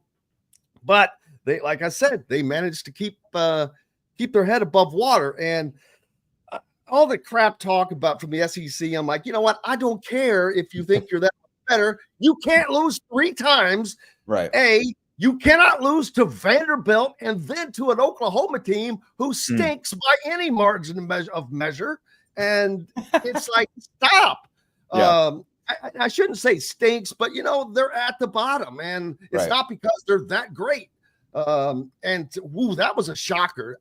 Vanderbilt seemed like the biggest shocker at the time, but this was a bigger shocker because, hey, what's on the line for them? Right. It's the first 3-loss season and I hate this because Kalen has been such a good friend to the show, and he's a great guy. But man, this is why, people, I never for 1 second thought Kurt Cignetti was ever going to leave Indiana, because what do you want him to do? Go jump into Florida's frying pan? Look what Billy Napier went through this season. You think that they're not calling for Kalen DeBoer's head probably on Alabama radio down there, or they're not happy about it. Right. So it's he's right where he wants to be, a place where he can build something and where nobody else has done it. Sure. Yeah. No. I mean, obviously, every job has its different things, and like it is tough to pay. I don't blame Kalen DeBoer for taking this job. No, heck no. I You mean, can't turn it down. You can't turn it down like when it's available. I mean, like obviously you don't like. I think obviously that it was smart on Indiana's part. Well, it was smart on Indiana's part to get this done. To get Cignetti locked up. I mean, there are going to be people who do come calling over if he continues this. Obviously, even if it's not 10-0 start every year, even if it's 10 and like 9-2s and 8-1 8-win seasons. He's going to have opportunities and he's going to get calls. And obviously, each one that presents itself is going to have, different appeal to him, depending on, maybe it's closer to home, maybe it's this, maybe it's that. Who knows? Who knows what the opportunity is going to be? Like the IU just can just trust that, okay, they've got him at least for a couple more years, by signing him and showing that level of faith. He's not going to run out the door this offseason. But it's tough calls, and when it's a place like Alabama, it's really, really hard to pass up. But it is always tough to be the guy after the guy, as has been sort of chronicled throughout the ages in basketball and football and other sports. When you're coming in after somebody that's been like world historic great, when you're talking about a Nick Saban, it's really tough to maintain that. And also you see that the way that the playing field has been leveled by NIL, that basically like you have these transfers moving around and all that kind of thing, that you can have a bit of an off year and then a bunch of teams are right there to get you because they're able to fill in their holes really quickly. They have a situation where we need a quarterback and we've got all these other pieces from, high school recruiting, but, we can go get a quarterback or we can go get a wide receiver or something else so that it kind of keeps you on a high level. And there's movement and all these kinds of things. And as we've said before, I think it's going to be harder to maintain, to maintain dominance. You might stay good for a while, but I don't know that you're going to have teams that are just going to string, like Alabama has done, that even when you're having a rough year, you're 10-2 or you're 11-1, and you're making playoffs 5-6 years in a row and stuff like that. It's going to be hard to do that. And so, maybe you are better off just staying where you are and where people are happy with you and that kind of thing. And you're not worried about getting fired. Because people are it's going to take a while for it to correct itself where you have people noticing like, okay, like you can't fire a guy because he went 9-3, because that doesn't mean that he's losing control of the program. That just means it's a tough year. And Alabama's something else too. And like Jalen Milroe, I call him a chaos agent because it's like, great. Jalen Milroe is unbelievable. And sometimes he's a wreck, and it's wild when, you never know. Like, one of those touchdowns was just, he basically just threw an interception, the easiest interception on like a bubble screen that goes back and just, that's a read you've got to be able to make. And so see that that's getting blown up and he just threw it right into his hands and went the distance. Anyway, what was it, 4 for his first 14 or something? He was really, really struggling.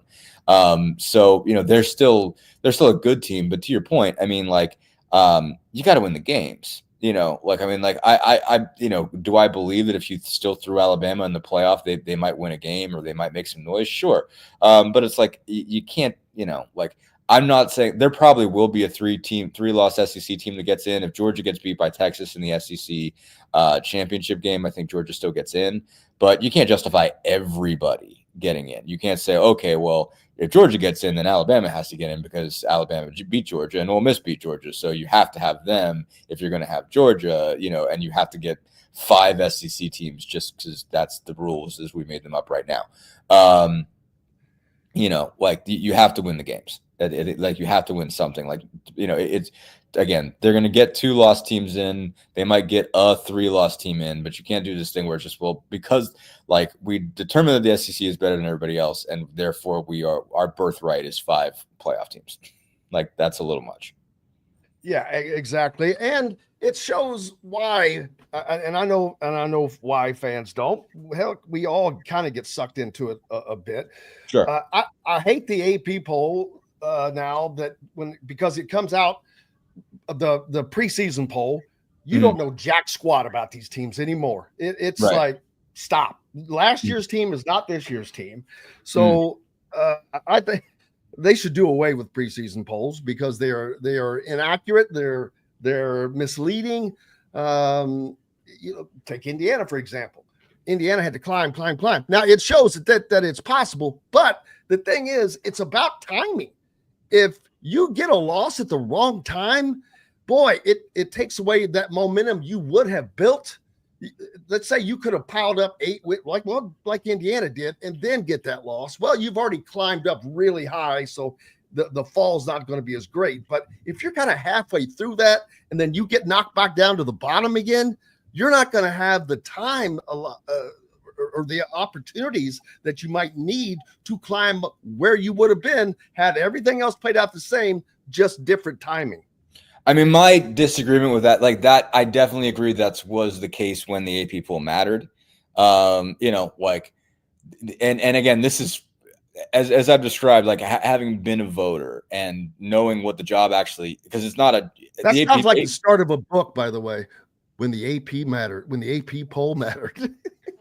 Well, kind of is. I mean, like if you think back, I mean, like remember, you know what, before 25 years ago. Basically is where you're talking about, like the pre-BCS.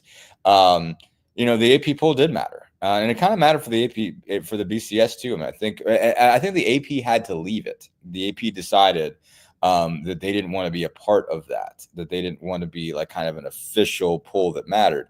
And again, as I've said before, like it is kind of for entertainment only. At least it's supposed to be. Like these are media members that are doing this, and like being a poll voter is not your job. You know, if you're an AP poll voter, you have another job, and it takes up most of your Saturday because you're covering, you know, you're usually covering a college football team. And that means, you know, like you got to get to the, you know, stadium a couple hours earlier. You know, you have to stay later to write your story. You know, I know for me, when I was covering IU, you know, the last time I had to drive back to Indy at the end of the night, and, you know, okay, what football can you watch before you go to bed? And then the pool's got to be there by like noon. So it's like, it's not like you can wake up and do, you know, like watch 10 games. Like there's literally not enough time for you to really educate yourself on how good everybody is. You know, you'll see a number of teams because they play your team, the team that you cover. But you only have so much of a sense. And so, you know, like it is there to be argued over. It is there to give at least half a sense of how big of a game is, like how big you can bill it on September 8th or whatever. You know, what game should be on, you know, the national televised ABC game on September 6th or whatever. Like it serves its purposes. But I mean, I think anybody who votes in the AP poll is happy that it doesn't, you know, determine who gets in the playoff. At this stage. So like it sets kind of a psychological precedent. I get it on, you know, like when the AP poll comes out Sunday morning, you know, how different does the playoff committee really want its poll to be? But if it really believes in itself, because those people are watching games, like that's their job, you know, that's part of their committee assignment. Is they, you know, like they've signed up for this, they're part of this, they watch a lot of football, and they have until Tuesday to make their decisions every week in terms of who has to be ranked there. So the AP poll is superfluous. It is again something for us to fight over and you know, like rip people for. And like I said,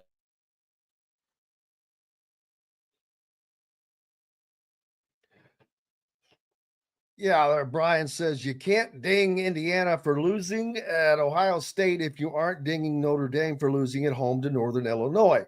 Now, up until this past weekend, Notre Dame had a nice win over Texas A&M, which the win is still there, but how nice it is now, that's taken a little bit of a hit after they lose to a sub 500 Auburn team, but again, Notre Dame is getting into the college football playoffs, people. They are getting in. I assure you, they're without question that will be the case. Dustin, I'm talking about, Brian made the comment, you can't ding Indiana for losing at Ohio State, and nobody is. If you aren't dinging Notre Dame for losing at home to Northern Illinois. Up until this weekend, you know, they had that, well, we beat Texas A&M, yada, yada. Well, so did Auburn, and they were sub 500. Right. So that kind of takes that down a little bit. They have to finish on the road at USC, I believe. And I didn't see the final, and I haven't checked on the USC-UCLA game this weekend. USC won. They rallied back. Yeah. Okay. So, boy, that would have been gigantic for UCLA, and that would have helped Indiana Sure. again. Now, USC has a shot to really end their season with something meaningful, and that is to beat Notre Dame. And if Notre Dame took a loss to USC, there is no way on God's green earth that they should belong in the college football playoffs. With a loss to one of the worst teams in the Big Ten and a loss to Northern Illinois, who lost to Ball State, and I don't even know somebody else after that. So that would be very interesting. You want to talk about throwing a wrench into the deal is USC can really kind of muck it up. Oh yeah, and I mean a lot of other teams still can too. I mean, like I don't think Notre Dame's losing to USC. I don't. But no, I don't either. But I didn't think that I am Alabama actually was impressed lose with that team. Like Oklahoma. I don't think Notre Dame.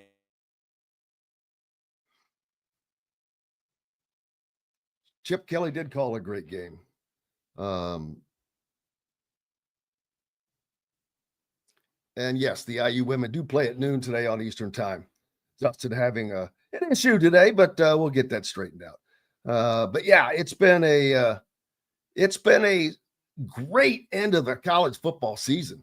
And that's what, Dustin, all these changes, they've been great for college football. College basketball probably as well, but boy, nothing as evident as the college football game. How about Kansas? What are you kidding me? This is a team that was 2-6, and they go on the best winning streak of any team in the country this year. The only FBS team to ever with a losing record beat ranked teams in 3 subsequent weeks. It's crazy. And it's like, man, how good would they have been if they would have had their season start off right? Sure. Yeah. No, I mean, there's a lot of those that I mean, a lot of these teams are able to get right fast. And they're, I do think that, yeah, the middle of the pack teams, in every conference are more dangerous, than they've been because like you can put together a better team with the portal. I mean, like you talked about a team that could mess things up. Vanderbilt gets Tennessee. Vanderbilt almost beat Texas. They took down Alabama. Like you don't think they want to beat their in-state rival? Like, let me tell you how much I've lived in Tennessee. I covered Tennessee. Like, Tennessee looks down on Vandy in the worst way, and like, I mean, you want to talk about little brother. I mean, like they absolutely look down on Vandy. And if Vandy rose up and beat Tennessee in the same year they beat Alabama, oh my God. I mean, it would be something else in there. I mean, because I think Tennessee's in if they as long as they win that game. Like I think Tennessee's safe. Oh yeah, they are now. And that's funny. They were a team. They were out, and now they were on the edge. They dragged me back in. The chaos that would have unfolded my timeline if Indiana got in and Tennessee did not was really going to be something. Like I still follow enough, either reporters or kind of general, media, like more biased media members and whatnot from Tennessee. Oh my, or people that have left also that are still fans, but have left media and whatnot. I mean, they like Knoxville would have lost it if it got left out. If Tennessee got left out and Indiana was in, it would have been utter chaos. You guys would have gotten so much hate mail. Like, I mean, like it would have just been brutal on Twitter. So I think Tennessee's safe. That now that Bama's in, like Bama's, out for the moment, Ole Miss out for the moment. I mean, I don't think you can, get those guys back in. I think as SMU gets really more into the picture now that they can get in, even if they lose to Miami in the ACC title game. I presume that's, as long as Miami gets there and whatnot, and both of them get there. But I think, Tennessee looks safe, but if Vandy beats them, they can still mess that up. That you could kick Tennessee out if they lose to Vandy. And it's not undoable. I mean, I think Tennessee will win, but Vandy has shown that they are legitimately dangerous, and so that is going to be an intriguing game. Absolutely. And if you want the absolute real reason why the SEC just continues to refuse to go to 9 conference games, there's the answer. 13 of the 16 SEC teams are currently bowl eligible with an 8-game conference schedule. And although a lot of them do play a decent game in one of those 4, Not all of them. We just saw Alabama playing Mercer a week ago. So if they schedule it correctly, kind of like Indiana did at the beginning of the season, you're 2 games from bowl eligibility every season. Yeah, I mean, mostly, again, they mostly schedule at least 1 game up. Like obviously, Alabama makes a point to schedule a big game, because they're Alabama. They got, I think it was Wisconsin this year. They've had, Texas in the past before Texas joined the SEC. So they do usually use that game to, to get a major TV game early in September, and then they all tend to give themselves a buffer game for their rivalry game. I mean, it's usually like this week or the week before they're playing an FCS team. Rather than kind of front load that, they tend to front load a tough game somewhere in there at the beginning, and then they have their Mercers, their Charleston Southerns, stuff like that, usually in late November, basically to get right before the rivalry game. And Alabama's done this for years. I mean, like you look at Alabama's schedule, like look at their week. If this is, if next week's week 13, you look at their week 12 game every year, it's somebody like Mercer, or it's Charleston Southern, or it's somebody like that. Like they do that on purpose to get right for the Iron Bowl. Like that's their deal. And a lot of other teams do the same thing. Basically they prepare for rivalry week in the SEC by just beating the crap out of somebody in their 11th game. So, I get that. So, I mean, there's back and forth over that. I mean, and I think it's generally served them well because, again, they do tend to get a game early in the non-conference that, where they make a statement, and for as much as we can say, I mean, the SEC is really good. Like, let's not, like we can get overboard with this argument and act like the SEC isn't the best conference in the league. It is. It's the extent, no, it is. It's the extent to which it is that it's like, okay, like, again, I am willing to, suspend a certain amount of disbelief and say, all right, well,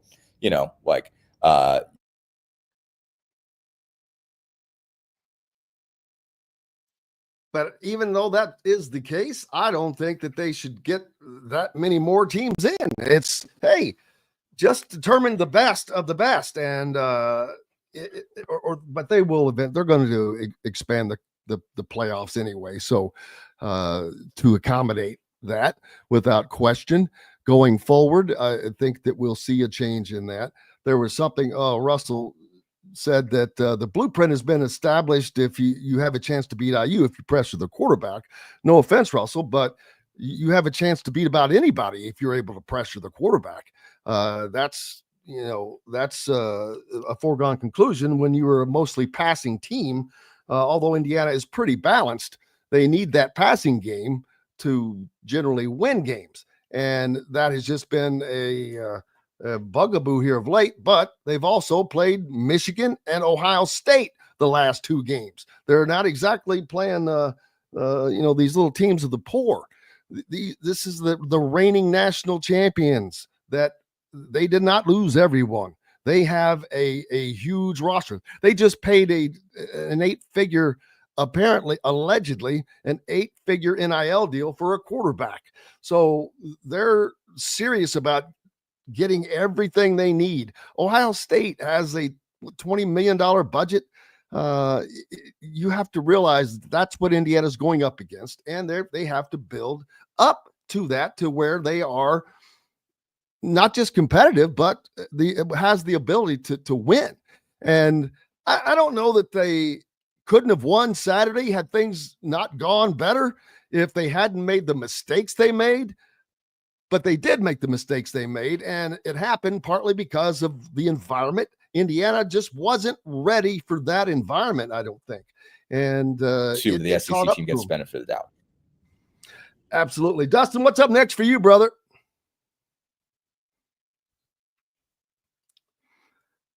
Well, I think we lost him again, but we'll catch up with him next week. Big thanks to Dustin Dopirak for being with us, as always, from the Indy Star, of course. He's the Pacers beat writer, but we love to talk to him about everything going on. Hey, we've got more coming up. We'll hear from Curt Cignetti and his post-game press conference comments after the Ohio State loss when we come back to the Hard Truth Distilling Company studios right after these messages. Andy Moore Honda is Bloomington's #1 Honda dealer for a reason. Buy a new Honda and get a 3-month break from car payments. That's right, no payments for 90 days. That includes the all-new, all-electric Honda Prologue, and you get it for just 0.9% financing. Or the 2024 Honda Ridgeline Black Edition or the Honda Accord LX, both for just 1.9% financing. Get more to your door from AndyMooreHonda.com, Bloomington's #1 Honda dealer and your best place for new and used vehicles. When it comes to apparel and promotions, Freethink has you covered, literally, whether it's 24 or 200 shirts for sports leagues, businesses, or groups. Freethink Apparel and Promotions can also create your very own merchandising store. Freethink Apparel and Promotions did it for Indiana Sports Beat Radio, and they can do it for you. Whether it's screen printing, embroidery, digital printing, promotional products, vehicle wraps, or anything else under the promotional line. See what Freethink Apparel and Promotions can do for you at freethinkapparel.com. Enjoy healthy, delicious meals at home without the hassle with the Fresh Fork. Chef-curated, ready-made meals delivered right to your doorstep. Proudly fueling IU athletes and now available to you with a menu that's always fresh and diverse, from hearty proteins to fresh salads. The Fresh Fork empowers you to make better food choices without compromising. Let the Fresh Fork help transform your lifestyle for a healthier way of living today at thefreshforkonline.com. Use promo code RADIO20 and get $20 off your first order. Hungry for something a little different? Well, head to the Rusty Gator Fork and Ale in Bedford, where oceanic flavors meet southern charm with a Cajun flair, like their loaded voodoo fries, gator bites, or jambalaya, and so much more. The Rusty Gator also has live music each Friday and Saturday night with some of the best local and regional artists around. Visit the Rusty Gator Fork and Ale in Bedford and get your Cajun on. Located on 325 acres in beautiful Brown County, Indiana, Hard Truth Distilling Company is the biggest and the best craft distillery around. While Hard Truth is already known for producing internationally awarded whiskeys and spirits like Hard Truth's sour mash bourbons, sweet mash, and hard road ryes, as well as their cinnamon vodka and the always popular toasted coconut rum. Hard Truth Distillery offers so much more. With a full-service restaurant, ATV, and distillery tours, as well as live music, you can spend an entire day at Hard Truth Distillery while making your entire family or group happy. And that's the Hard Truth. Hard Truth products are available across Indiana, as well as many other states. So no matter where you shop, if they don't carry your favorite Hard Truth product, tell them you want the truth, the Hard Truth. Hard Truth Distilling Company encourages you to enjoy all of their products responsibly and to never drink and drive. Welcome back, Indiana Sports Beat Radio, coming to you on this Monday. Thank you so much for being with us. As always, we greatly appreciate you. Greatly appreciate Dustin Dopirak there. Kurt Cignetti, after the Ohio State game, was he took it maybe a little better than I thought he might, but I didn't know really what to expect because we had never talked to Kurt Cignetti after a loss. But that did indeed happen on Saturday in Columbus. And like I said, it was a great environment. I'm sure other than the loss, the IU fans probably got a great some enjoyment out of that, of being in that kind of environment and seeing what they want to build at Indiana, because that's going to be part of the stadium renovations that will no doubt be forthcoming, and that will continue to grow everything. Everything helps everything. Winning helps recruiting helps winning helps building stadium renovations, and just continues. And that's where you build, and you continue to build the fan base. The IU football fan base, that is gigantic. But after the game, Kurt Cignetti, of course, met with the media, and this was his opening statement when he first came to talk to us.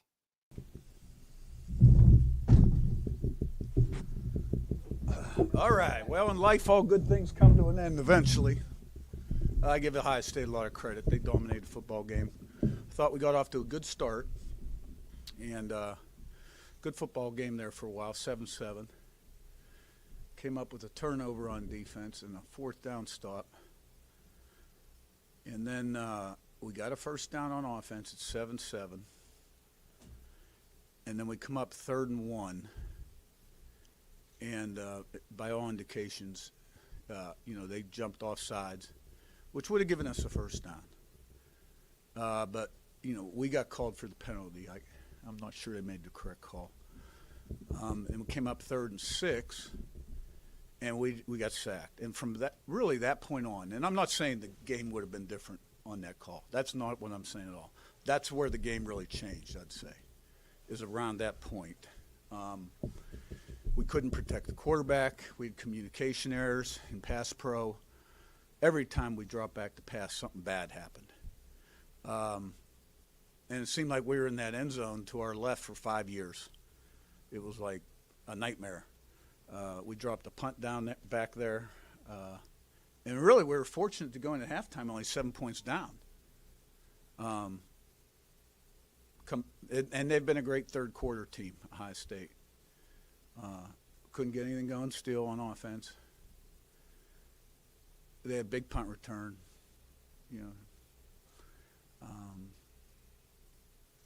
So I was proud of the way we fought back and got it to within 2 scores there, 31-15, but didn't like the fact that we gave up the run and the easy touchdown at the end. But they won. They deserved to win. They're a terrific football team. And coupled with the noise, it made it a very, very, very challenging day for us. And I give them nothing but credit. Kurt Signetti on his opening statement to the media after the loss. And, man, things started out looking good. Indiana forces a 3-and-out on the opening series and then takes the ball down the field and scores. They did a couple of things that nobody has done this entire season. Multiple stops of Ohio State in the red zone. Ohio State had been stopped in the red zone one time all year. Indiana did it twice, I believe, in the first half. Now, one of those came after, it may have been the first one, where they stop them on 4th down and short near the goal line, which was a tremendous defensive stop. But if you go backwards, they gave up 49 yards on 2 plays prior to that. They had them at 3rd and 1,000,000, and they gave up like a 25, 24-yard pass play, which still left a 4th and 10 that Brian Day goes for and gets to put them down inside the 10-yard line. And that was, even though they didn't score, Indiana would hold on at the goal line, but Indiana was forced to take over the ball there. They're not able to do anything. They punt the ball back, short field for Ohio State. If they're able to stop them when they had them, that changes things. There are just so many things in this game that just it broke the wrong way. And Kurt Signetti talked about the noise in that Indiana just did not do a good job dealing with the noise. And obviously it was a problem for the offense. You could really tell when after that 3rd and 1 penalty they got that forced the 3rd and 6. Well, they were on a silent count and Ohio State timed the jump perfect. And my gosh, there were more Ohio State players around Curtis Rourke than Indiana players at that time. And that was a big part due to the noise, I think. Wrong one there. I thought we'd be able to handle it with our normal cadence based on the reports that we'd gotten. But some of the linemen could hear, but the center couldn't, and we had to go silent. It wasn't a problem. I mean, we got the ball snapped. You left. Yes, Kurt just on the regular. You can't watch film yet, but you talked about really struggling in particular pass protection. What was Ohio State doing that your line just kind of? And Kurt Sedati was asking about what were they doing that he wasn't used to. I think you couple it with the noise and having to go to a silent count because center couldn't hear, and then the speed at which they do it at compared to our scout team and the pressure of the moment, our guys just didn't respond very well. And sometimes we had missed assignments, sometimes we had communication error, sometimes we got physically beat. But it wasn't very pretty. It was not, and they did, and they just were not ready. And Ohio State, they're at home. They need this game. I heard an Ohio State fan say, hey, I'd rather lose today to Indiana than next week to Michigan. That's how important next week's game is to them, which blows my mind. But that they didn't want to lose to either, and they won't, most likely. This team is possibly the best team in the country. I really believe that. And this is not the best offense Ohio State has ever had by far. Their quarterback is good and solid. He's not great. I mean, if you give Curtis Rourke the kind of time that he had, well, you see what Curtis Rourke can do.